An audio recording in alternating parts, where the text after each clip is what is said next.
먼저 안내 말씀드립니다. 오늘 다루는 내용은 투자 판단에 도움을 드리기 위한 참고 자료일 뿐 모든 투자의 최종 책임은 투자자 본인에게 있다는 점 꼭 기억해 주시길 바랍니다. 특정 종목에 대한 매수나 매도 추천이 절대 아님을 분명히 밝힙니다. 자, 주식으로 세상을 이해하기에 오신 걸 환영합니다. 2026년 코스피 5800. 여러분, 이 숫자 딱 보시니까 어떠세요?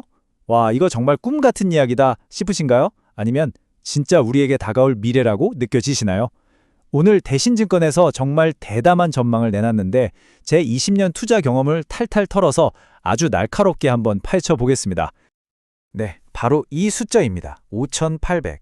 지금 코스피가 2800 근처에서 왔다 갔다 하는 걸 생각해보면 이게 불과 2년 안에 2배 넘게 뛰어야 한다는 계산이 나오거든요. 이거야말로 천지가 개벽할 수준의 전망인데 말이죠. 이 보고서 내용은 참 희망적인데 제 계좌는 왜 아직도 월요일 아침 출근길처럼 무거운지 모르겠네요. 도대체 어떤 근거로 이렇게 자신만만의 숫자를 제시한 걸까요? 결국 질문은 딱 하나로 모아집니다. 이 5800이라는 숫자가 과연 탄탄한 근거 위에 세워진 청사진일까요? 아니면 그냥 한여름밤이 신기루처럼 스르륵 사라져버릴 허상일까요? 자, 그럼 우리 같이 그 속을 한번 파헤쳐 볼까요? 우선 이렇게 장밋빛 전망을 내놓은 근거부터 살펴보시죠. 도대체 무엇이 이런 엄청난 낙관론을 이끌고 있을까요? 이 보고서의 심장부를 딱 열어보면요. 결국 이 모든 낙관론은 기업 이익이라는 단 하나의 키워드로 모아집니다. 특히 지금 화면에서 보시는 것처럼 다른 무엇보다도 반도체 섹터의 실적이 정말 폭발적으로 늘어나면서 코스피 전체 이익 전망치를 확 끌어올리고 있다는 겁니다. 주당 순이익, 우리가 흔히 EPS라고 부르는 게 576포인트까지 뛸 거라는 예측인데요. 이게 바로 코스피 5800 전망의 핵심 엔진인 셈이죠. 근데 여러분, 제 경험상 좋은 소식만 들릴 때가 가장 위험한 법입니다. 시장이 이렇게 막 환호하고 뜨거울 때일수록 우리는 오히려 한 발짝 뒤로 물러나서 이 숫자 뒤에 혹시 숨겨진 함정은 없는지 아주 냉정하게 따져봐야 합니다. 이 차트 한번 보실까요? 이 파란색 선이 실제 코스피 지수인데요. 저기 회색 점선으로 표시된 과도 3년 평균 가치보다 훨씬 위에 떠 있는 게 보이실 겁니다. 심지어 이 정도면 좀 비싼 거 아닌가 하고 보는 상단선, 그러니까 플러스 표준 편차마저 훌쩍 넘어섰죠. 이게 무슨 뜻이냐? 아주 쉽게 말해서요. 기업이 돈을 버는 속도보다 주가가 너무 앞서서 달려가고 있다는 아주 강력한 경고 신호라고 볼 수 있습니다. 저는 이런 모습을 보니까 딱 2010년대 초반에 시장을 정말 뜨겁게 달궜던 차화정 랠리가 떠오르네요. 그때 자동차, 화학, 정유주가 시장을 다 끌고 갈 것처럼 보였지만 결국 중국 경기 둔화랑 유가 하락이라는 복병을 만나면서 그 뜨거웠던 파티가 정말 허무하게 끝나버렸죠. 그 쓰라린 경험, 우리는 절대 잊으면 안 됩니다. 역사는 늘 반복되니까요. 자, 그럼 이제 이 비판의 현미경을 들고 보고서가 가장 좋게 봤던 핵심 종목들 속을 한번 샅샅이 들여다볼까요? 역시나 첫 번째 타자는 삼성전자네요. 보고서는 아주 심플하게 이야기합니다. PBR 0.9배, 이건 싼 겁니다.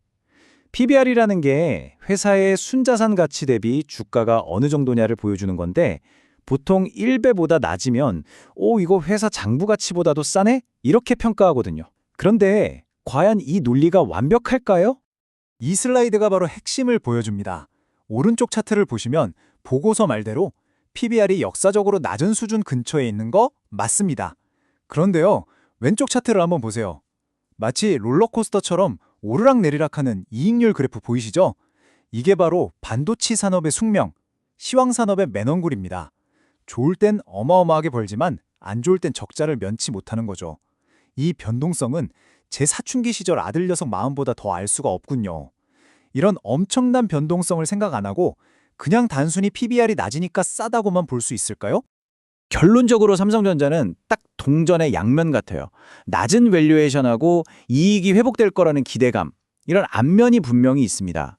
하지만 그 뒷면에는요, 정말 살얼음판 같은 반도체 시황이라는 리스크가 딱 버티고 있는 거죠. 지금의 이 저렴한 가격이 어쩌면 미래의 더 저렴한 가격을 예고하는 신호일 수도 있다는 점, 이걸 꼭 명심해야 합니다. 다음은 기아입니다. 하방은 배당이 막아주고 상방은 텔로라이드가 뚫어준다. 와, 정말 표현이 귀에 쏙쏙 들어오죠? 주가가 좀 떨어져도 배당이 버팀목이 되어주고 또 주가가 오를 땐 미국 시장에서의 성공이 확 끌어준다는 아주 매력적인 이야기입니다. 그런데 이 스토리에도 과연 함정은 없을까요? 이 보고서의 자신감은 바로 이 차트에서 나옵니다. 미국 시장에서 기아의 판매량과 시장 점유율이 꾸준하게 우상향하는 모습, 이거 정말 인상적이죠. 특히 텔로라이드 같은 고수익 SUV 모델들이 대박을 치면서 기아는 이제 가성비 차라는 이미지를 벗고 잘 팔리는 프리미엄 차로 거듭나고 있어요. 이 부분은 정말 누구도 부인할 수 없는 기아의 강점입니다. 하지만요, 이 화려한 성공 스토리 뒤에는 우리가 반드시 짚고 넘어가야 할 그림자가 하나 있습니다. 바로 2025년 영업이익이 24%나 줄어들 거라는 전망이죠. 아무리 미국에서 차를 잘 팔아도 결국 기업의 가치는 이익에서 나오는 거거든요. 이익이 꺾인다는 전망은 주가의 가장 치명적인 악재가 될 수 있습니다. 자, 그렇다면 이 장밋빛 전망과 냉정한 현실 사이에서 우리 투자자들은 도대체 어떤 길을 가야 할까요? 보고서는 그냥 버릴 게 아니라 아주 똑똑하게 활용해야 합니다. 지금부터 제 20년 경험을 녹여낸 실전 투자 전략 2026년을 위한 저만의 플레이북을 공개하겠습니다. 가장 기본적이면서도 가장 강력한 원칙이죠. 바로 계란을 한 바구니에 담지 말라는 겁니다. 우리가 앞에서 봤던 그 차화정 쏠림 현상의 끝이 어땠나요? 아무리 좋은 섹터라고 해도 영원할 수는 없습니다. 반도체에 몰빵하는 게 아니라 성격이 다른 자산들을 잘 섞어서 포트폴리오의 안정성을 높이는 것. 이것이야말로 폭풍우 속에서도 살아남는 지혜입니다. 그래서 저는 이 4단계 전략을 제안합니다. 첫째, 시장의 가장 큰 흐름인 반도체라는 말에는 일단 올라타야겠죠. 하지만 비중은 조절해야 합니다. 둘째, 그렇게 공격수가 나갔으면 든든한 수비수도 필요하겠죠. 경기가 나빠져도 꾸준한 현금을 만들어내는 한국전력 같은 배당주로 방어선을 단단하게 구축하는 겁니다. 셋째, 바닥에서 기회를 찾는 역발상 투자도 빼놓을 수 없죠. 주가는 많이 내렸지만 AI라는 새로운 모멘텀을 가진 카카오 같은 종목으로 반등을 노려보는 겁니다. 그리고 가장 중요한 마지막 네 번째, 이 모든 포지션에 대해서 만약 이 가격이 깨지면 무조건 판다는 자신만의 손절 원칙을 반드시 세워야 합니다. 수익보다 중요한 건 생존이니까요. 자, 이제 공은 여러분에게 넘어갔습니다. 오늘 저는 이 장밋빛 전망의 근거와 그 뒤에 숨어있는 리스크, 그리고 실전 전략까지 전부 다 보여드렸습니다.